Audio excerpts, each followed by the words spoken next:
is Movietone. Leslie Mitchell reporting.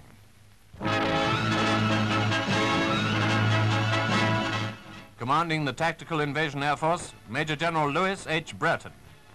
As commander of the 9th Air Force, I am fully aware of our responsibilities.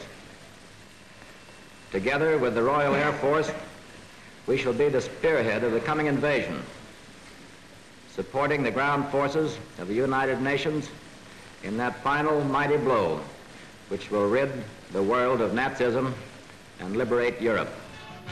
B-26 Marauder bombers of the 9th United States Air Force have been extremely active in operations based on Britain since their arrival here from the Middle East.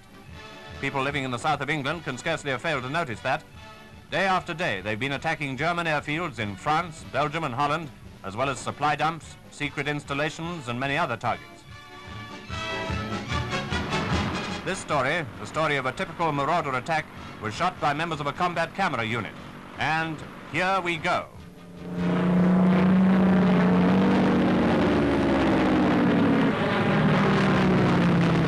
The Marauder is well named. Apart from the heavy wallop it carries in its bomb racks, it's armed with 12.50 machine guns and has high speed. Coupled with the heavy poundings at night by the RAF and the brilliant work of the US heavies by day, Marauders are giving great assistance in wearing down Hitler's continental defenses. The target on this occasion was one of several airfields in Holland, from which the Germans may have been raiding London. Crews are well aware that there's bound to be plenty of flak. A radio operator makes his last contact with his base. From now on, he'll observe radio silence. Pilot and co-pilot putting on their anti-flak helmets. They know what's coming. A bombardier navigator, Bombigator they call him, watches for checkpoints on the ground.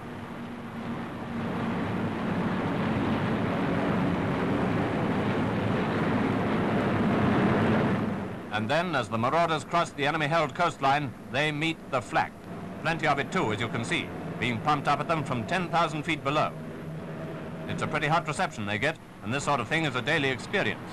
But apart from taking normal evasive action at short intervals, they fly on straight through it to their objectives.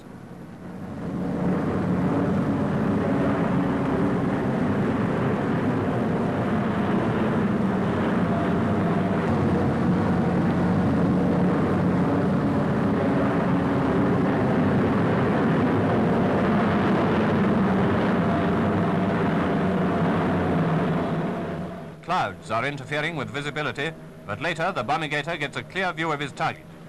Any moment now it will be bombs away. And if that airfield doesn't get a plastering, then I don't know what a plastering is.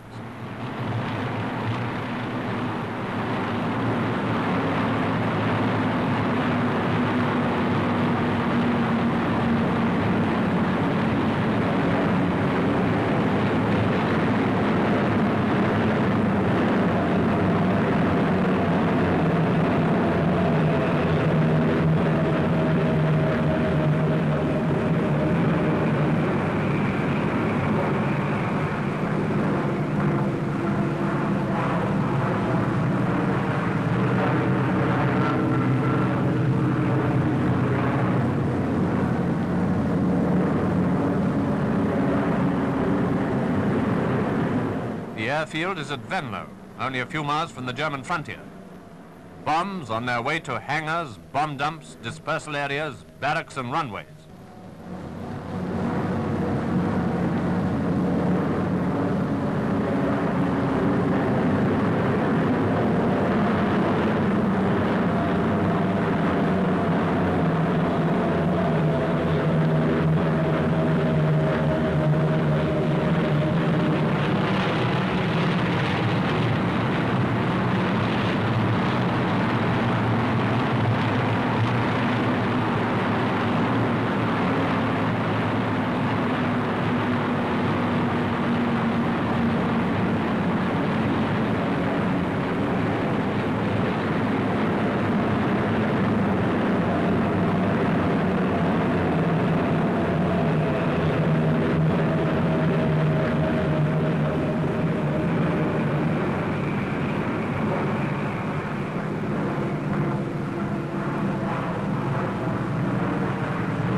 Good heavy beating up, and there wasn't much the Luftwaffe could do to stop it, though a few enemy planes did attempt to take off during the attack.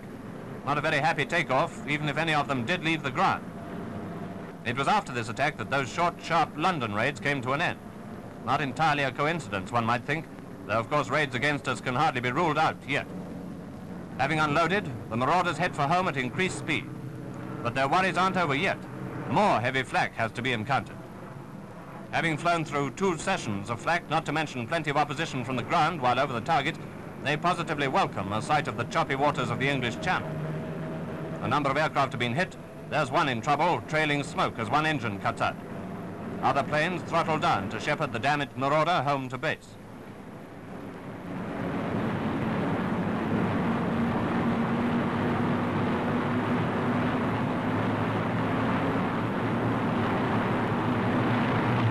Presently, British fighters, Typhoons, join in the job of escort.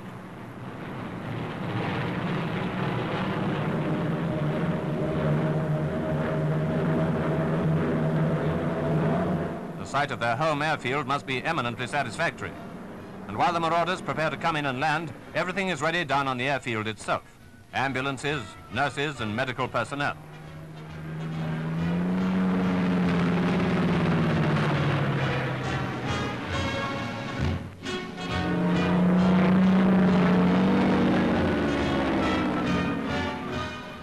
Here comes trouble. See the flares?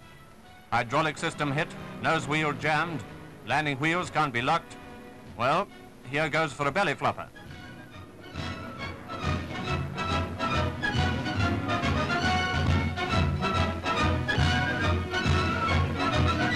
In the circumstances, a perfect landing, made incidentally by the youngest pilot of them all, age 19. Well, that's the story of just one Marauder attack. But it's something that's happening pretty well every day.